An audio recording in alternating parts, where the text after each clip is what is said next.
अब ये कॉर्ड उस टेंजेंट के साथ कितने एंगल बना रहा है? एंगल 1 बना रहा है और एंगल 2 बना रहा है। तो नियम ये कहता है ये कॉर्ड यहां जो ट्राइंगल बना रहा है और मान लीजिए इसको हमने ले लिया E, तो E एंगल 3 हो गया। तो नियम कहता है कि ये एंगल 1 एंगल 3 के बराबर होगा, reason angle in the alternate segment. Hello friends, आज हम टॉपिक डिस्कस करें क्लास 10 से। चैप्टर लिया है हमने सर्कल्स। ये क्वेरी हमें कार्तिक ने भेजा है, तो चलो क्वेश्चन देखते हैं। एक बहुत अच्छा क्वेश्चन है। एक चीज बताने वाली बात है इस क्वेश्चन में कि इस क्वेश्चन में एक ऐसी प्रॉपर्टी लग रही है जो इस समय हमारे कोर्स में नहीं है। तो हो सकता है ये क्वेश्चन आपको बोर्ड एग्जाम में ना दिखाई दे, क्योंकि वो प्रॉपर्टी बच्चों को पता नहीं है और जिसकी वजह से ये क्वेश्चन फिर वो सॉल्व नहीं कर पाएंगे। लेकिन नॉलेज लेवल के लिए मैं आपको ये पूरा क्वेश्चन समझा देता हूं और वो प्रॉपर्टी भी अलग से बता देता हूं एक्चुअल में वो क्या है। ठीक है, प्रॉपर्टी क्या है पहले वो समझ लो। अगर मान लीजिए एक सर्कल है जिसको टच करता हुआ एक टेंजेंट जा रहा है, उस टेंजेंट पर बनने वाला कॉर्ड मान लीजिए वो ए बी है। अब ये कॉर्ड उस टेंजेंट के साथ कितने एंगल बना रहा है? एंगल 1 बना रहा है और एंगल 2 बना रहा है। तो नियम ये कहता है ये कॉर्ड यहां जो ट्राइंगल बना रहा है और मान लीजिए इसको हमने ले लिया E, तो E एंगल 3 हो गया।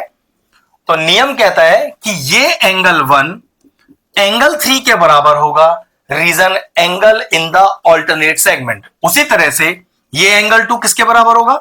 इस कॉर्ड के द्वारा ऑल्टरनेट सेगमेंट में बनाया गया ट्राइंगल जो सर्कल की बाउंड्री को टच कर रहा है, इसको 4 ले लेते हैं।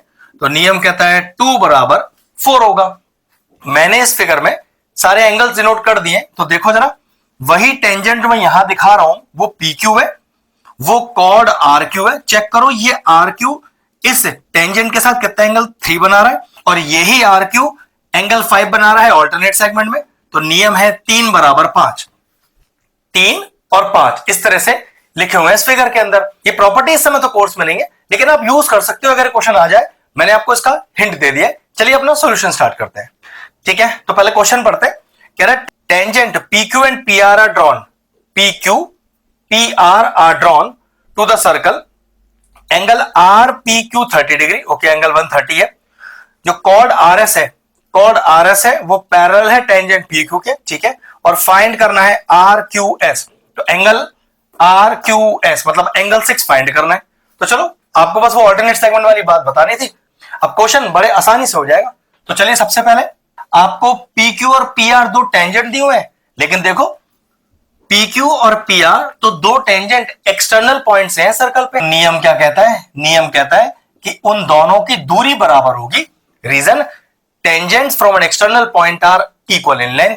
ठीक है, तो अगर दो साइड आपस में बराबर है किसी ट्राइंगल के अंदर, तो क्या उनके आमने सामने वाले एंगल भी बराबर होंगे? तो चेक करो, अगर PQ PR के बराबर है तो PQ के अपोजिट एंगल 2 बिल्कुल सही और PR के अपोजिट एंगल 3 बराबर होंगे आपस में। और इसका रीजन क्या लिखेंगे? रीजन लिखेंगे angle opposite to equal sides are equal. ठीक है, अब ट्राइंगल लीजिए QPR। इन ट्राइंगल QPR और क्या लगा सकते हैं QPR में?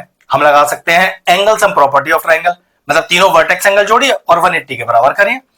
तो एंगल QPR में angle 3 plus angle 1 plus angle 2 is equal to 180, reason angle sum property of triangle. अब जो जो इसमें पता है उसे पुट करिए। 2 और 3 बराबर है, तो 3 को 3 रहने दीजिए, 2 को 3 लिख दीजिए और एंगल 1 आपको क्वेश्चन में ही 30 डिग्री दिया है, उसे 30 डाल दीजिए। तो एंगल 3 प्लस एंगल 3, तो twice angle 3 is equal to 30 को उधर ले जाइए, तो 180 माइनस का 30 डिग्री, तो twice of angle 3 is equal to 150 degree और एंगल 3 कितना आ गया? 150/2 that is equal to 75 degree. मतलब एंगल 2 और एंगल 3 दोनों ही आपके पास 75 डिग्री आ गए। तो चलो लिख देते हैं, ये भी 75 डिग्री और ये भी 75 डिग्री। अब जरा ध्यान से देखो कौन सा कंसेप्ट यूज करना है। अब यूज करना है ये जो हमें लाइन पैरेलल दी हुई है ना, इस कंसेप्ट को। चलिए, हमें दिया हुआ है कि ये जो SR है ये पैरेलल है PQ के या QP के, फर्क नहीं पड़ता है। ठीक है, रीजन लिख देंगे गिवन। तो क्या एंगल 3 और एंगल 4 ऑल्टरनेट इंटीरियर एंगल तो नहीं है? एंगल 3 और एंगल 4 चेक कर लीजिए, ये दो पैरेलल लाइन है SR और PQ। आर क्यू ट्रांसवर्सल है, तो 3 और 4 बराबर हो गए, ऑल्टरनेट इंटीरियर एंगल। लेकिन 3 तो अपने को पता है 75, तो उसके आगे 75 लिख दिया, तो पता चला हमें 4 की वैल्यू भी 75 मिल गई। ठीक है, अब जरा ध्यान से वो थ्योरम लगानी है जो हमने आपको शुरू में बताई। क्या एंगल 3 एंगल 5 के बराबर है? Angle 3 is equal to angle 5, और रीजन क्या लिखेंगे? Angle in the alternate segment. ठीक, तो बस फिर तो बात बन गई। अब आपको एंगल 4 पता है कितना? 75। आपको एंगल 5 भी पता है जो कि 3 के बराबर है, भाई 3 तो 75 ही है ना, तो पता चला 4 भी 75, 5 भी 75, तो एंगल 6 ही तो निकालना है। तो फिर से लगा दो angle sum property S R Q में। तो in triangle S R Q angle 5 plus angle 4 plus angle 6 is equal to 180। Reason क्या आएगा? Angle sum property of triangle. 5 कितना है? 5 है 75 डिग्री। 4 कितना है? 4 भी है 75 डिग्री, प्लस एंगल 6 जो अपने को फाइंड करना है इज इक्वल टू 180। 75 प्लस 75 150, उधर जाके होगा नेगेटिव, तो angle 6 is equal to 180 minus का 150, डिग्री लगा दीजिएगा ऊपर। ठीक है, तो एंगल 6 कितना आ गया? 180 माइनस का 150, that is equal to 30 degree. ये लीजिए एंगल 6 आ गया। एंगल 6 से हमारा एंगल आर क्यू एस है, तो एंगल आर क्यू एस या एंगल 6 दोनों के दोनों कितने आ गए? 30 डिग्री आ गए। ये लीजिए आ गया हमारा फाइनल आंसर। अच्छा कंसेप्ट था, बस वो नई प्रॉपर्टी थी जो अपने कोर्स में नहीं है, तो मुश्किल है क्वेश्चन आपको बोर्ड एग्जाम में दिखाई दे, लेकिन प्रैक्टिस के लिए और दिमाग को शार्प करने के लिए काफी अच्छा क्वेश्चन था। अगर इस तरह के और इंटरेस्टिंग वीडियोस देखना चाहते हैं तो हमारे चैनल की प्लेलिस्ट में जाएं। सर्कल चैप्टर की सेपरेट प्लेलिस्ट बनी हुई है, वो प्लेलिस्ट में एंड स्क्रीन में भी डाल दूंगा, और सारे इंपॉर्टेंट चैप्टर की प्लेलिस्ट के साथ जाके उन्हें भी चेक कर सकते हैं। ये क्वेश्चन फिनिश हुआ, वीडियो फिनिश करते हैं।